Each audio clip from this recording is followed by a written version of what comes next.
todos da TV IBS. Estamos aqui mais uma vez com o segundo papo com Alexandre. Hoje iremos continuar as nossas temáticas abordadas na primeira aula. Lembrando que nosso tema geral é sobre o uso de tecnologias por crianças e jovens. Porém, esse tema nos leva a outras diversas questões que serão destrinchadas em assuntos específicos no decorrer de nossas aulas. Hoje, especificamente, eu queria discutir com vocês sobre o consumo de imagens que as tecnologias nos proporcionam. Mas, para que isso aconteça, temos que contextualizar o porquê dessas escolhas. Vocês já observaram como estamos o tempo todo diante das telas, sejam celulares, computadores ou televisões, entre outros aparelhos, estamos a todo momento utilizando telas. Esses meios exibem uma quantidade imensa de imagens. É importante enfatizar que essas imagens, elas ressoam em nosso psiquismo e nos fornecem informações e explicações sobre o nosso mundo. Ou seja, agem diretamente em nossa forma de pensar e em nossa forma de agir. Por isso, não podemos pensar que elas são simplesmente neutras e não nos proporcionam nada. Agora, parando para pensar nisso, já perceberam como que esses processos podem se dar na infância? A criança está conhecendo o mundo e aos poucos ela vai observando a sua realidade em volta. Com o passar do tempo, as crianças começam a estruturar o seu pensamento e seu entendimento sobre o mundo em que ela está inserida.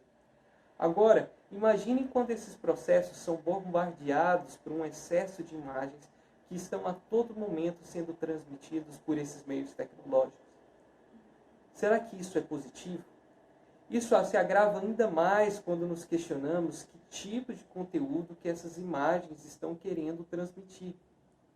É justamente isso que queremos questionar, pensando principalmente no desenvolvimento infantil e nas primeiras fases que a criança se encontra no mundo. Para entender esses pormenores, precisamos compreender como o processo do pensamento acontece. Como seria isso? O nosso pensamento ele funciona por meio de representações. Nós buscamos uma forma de tornar comunicável aquilo que estamos sentindo. E uma forma que isso acontece é através da linguagem. Claro que a linguagem tem diversos meios para acontecer. Não é necessariamente só pela palavra, pela linguagem falada propriamente dita. Uma dessas vias pode ser pelas imagens. Não é à toa que temos aquele ditado de que uma imagem vale mais do que 1000 palavras, pois as imagens têm a capacidade de síntese muito grande. Elas conseguem, de certa forma, significar aquilo que estamos pensando. Esses exemplos ficam claros, por exemplo, nas artes, que elas conseguem ilustrar muito isso que nós estamos tentando mostrar. As telas, as pinturas, elas conseguem trazer uma série de expressões do artista em uma única representação. Só que, para que podemos chegar a esse ponto, é algo que precisamos desenvolver em nossa vida. Não é algo que acontece de uma hora para outra. Nós vamos internalizando as imagens e o significado das coisas e, consequentemente, vamos aumentando a compreensão da nossa realidade. Vamos citar um outro exemplo para ficar mais claro.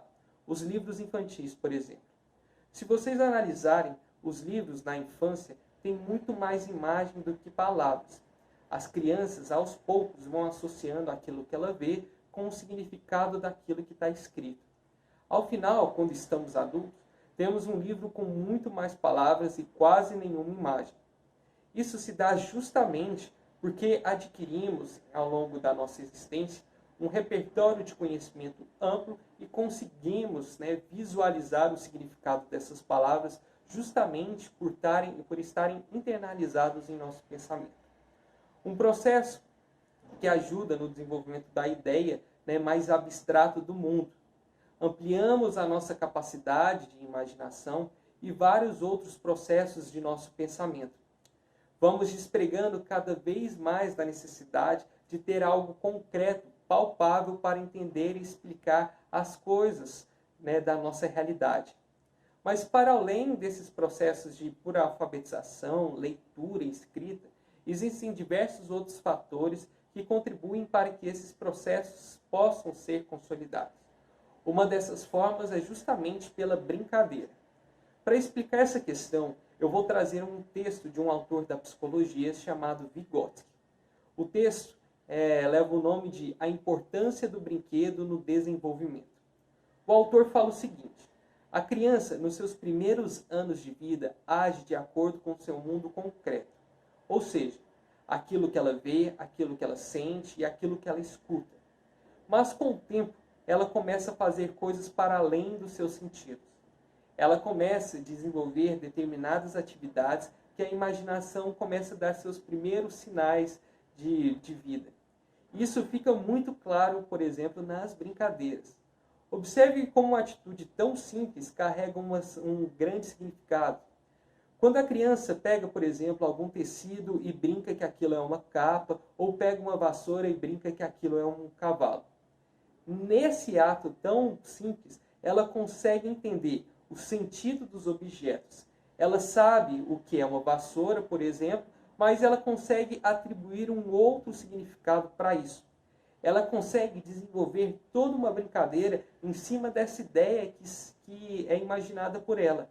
Qualquer objeto em suas mãos vira uma outra coisa no pensamento dessa criança.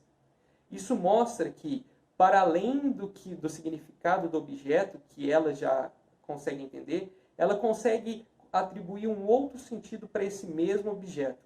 A brincadeira dela passa a ter como principal elemento a sua ideia do que ela imagina ser aquele objeto que ela tem em mãos.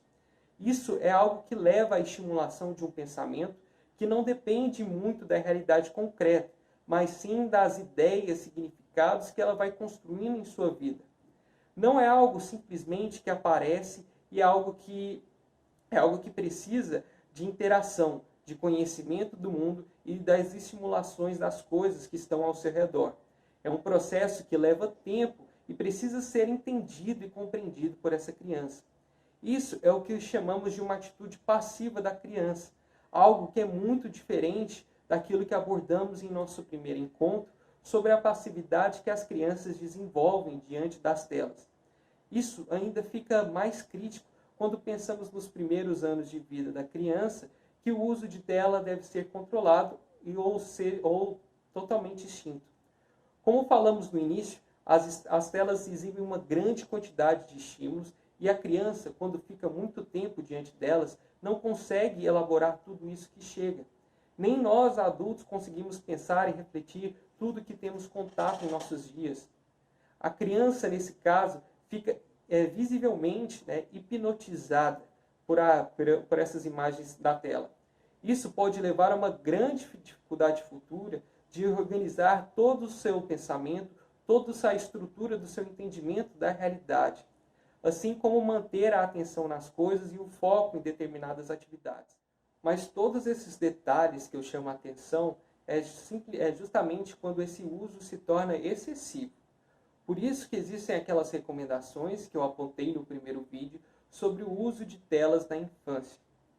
Pelo excesso de imagens, as crianças começam a construir o significado das coisas por meio dessas telas, por meio desses aparelhos, e não mais por sua interação com as pessoas em sua volta e com o mundo em que ela tem contato. Muitas crianças, na ausência dessas telas, não sabem o que fazer, elas ficam entediadas. O mundo se resume apenas àquilo que é transmitido por esses meios. As coisas perdem o valor por não conseguir ter o brilho e o efeito que essas imagens nesses aparelhos conseguem transmitir. Quando falamos, por exemplo, de crianças e jovens que usam muito, que estão, entre aspas, viciados, isso fica muito pior, pois esses conteúdos viram a única coisa que elas consomem. Toda conversa, assunto e atividade gira em torno disso. Como é que elas vão conhecer, saber de outras atividades, se fazem apenas uma coisa sempre? Até para uma criança saber o que é importante de se fazer no mundo, é necessário que alguém apresente isso para ela. Brincadeiras, histórias, conhecimentos, enfim, existem muitas possibilidades. Por isso a importância dos responsáveis, seja quem for, pais, mães, irmãos, professores e professoras, para mostrar para a criança as possibilidades que existem no mundo. Nesse processo, a imaginação vai se ampliando com as experiências e com as interações com as outras pessoas. Junto a isso, também temos que nos questionar sobre o conteúdo dessas imagens. A criança, sem saber o significado daquilo que vê, pode se chocar. É importante deixar claro aqui que quem explica e ensina as coisas para as crianças são as pessoas mais velhas. Dependendo das imagens, elas podem chocar e traumatizar uma criança. Vou trazer uma situação de um exemplo de um caso clínico de uma analista que foi retirado de um dos textos que eu vou deixar disponível para quem tiver um interesse. O relato é o seguinte: a mãe disse que a filha pegou o seu celular e pesquisou na internet por palavrões que ela conhecia, por pura brincadeira, diversão. E ela encontrou coisas que ficou assustada e isso afetou a criança profundamente, pois estava atrapalhando ela na hora de seu sono e de fazer outras atividades e concentrar nas tarefas do seu dia a dia. Segundo o relato, ela ficava lembrando o tempo todo daquelas imagens e isso assustava muito ela. Isso mostra que as imagens podem impressionar nossos sentidos ainda mais na infância. Por isso que eu reforço a todo momento os responsáveis estarem juntos quando as crianças forem utilizar esses aparelhos, para que elas não fiquem sozinhas, sem qualquer tipo de supervisão. Esses aparelhos eles podem ser grandes ferramentas para enriquecer o diálogo, contar as histórias e diversos outros fatores.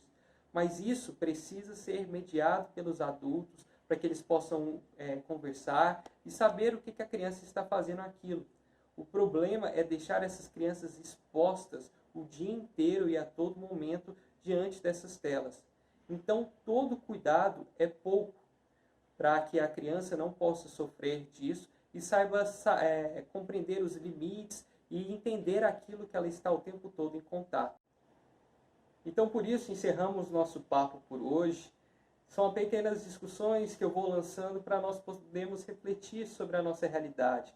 Para tentar resumir tudo, o que eu estou querendo falar é sobre o consumo excessivo de imagens, saber que, através da brincadeira, a criança pode expandir suas atividades, é importante para a sua imaginação ser construída, é importante para que nós possamos chegar em um nível da nossa vida adulta, compreendendo as coisas sem a necessidade delas estarem presentes. E esse processo vai sendo desenvolvido durante a vida. Quando a criança fica o tempo todo diante das telas, essas atividades passam a ser interrompidas ou prejudicadas. E isso leva a uma questão futura que ainda a gente não sabe, mas a gente pode presumir que essas crianças podem ter dificuldade de atenção, dificuldade de estruturar seu pensamento e organizar todos esses fatores. Por isso que é importante a supervisão dos pais, supervisão dos responsáveis, em qualquer área que for, para que essas crianças não fiquem expostas. E tomar cuidado principalmente com os conteúdos que elas ficam imersas por meio dessas atividades, porque isso pode levar a criança a ter contato com coisas desagradáveis e atrapalhar o desenvolvimento dela. Por isso que é importante a supervisão, mas entendendo que esses meios tecnológicos não são terríveis e que devem ser mantidos longe das crianças como um todo. As crianças precisam saber manuseá-los, até porque o mundo exige isso. Então precisamos ter um uso cometido, um uso responsável, e que os adultos estejam presentes para fazerem tudo isso. Então, mais uma vez, agradeço aqui a oportunidade, agradeço a atenção e espero ter contribuído para vocês no conhecimento geral sobre esse assunto. Até mais e boa noite.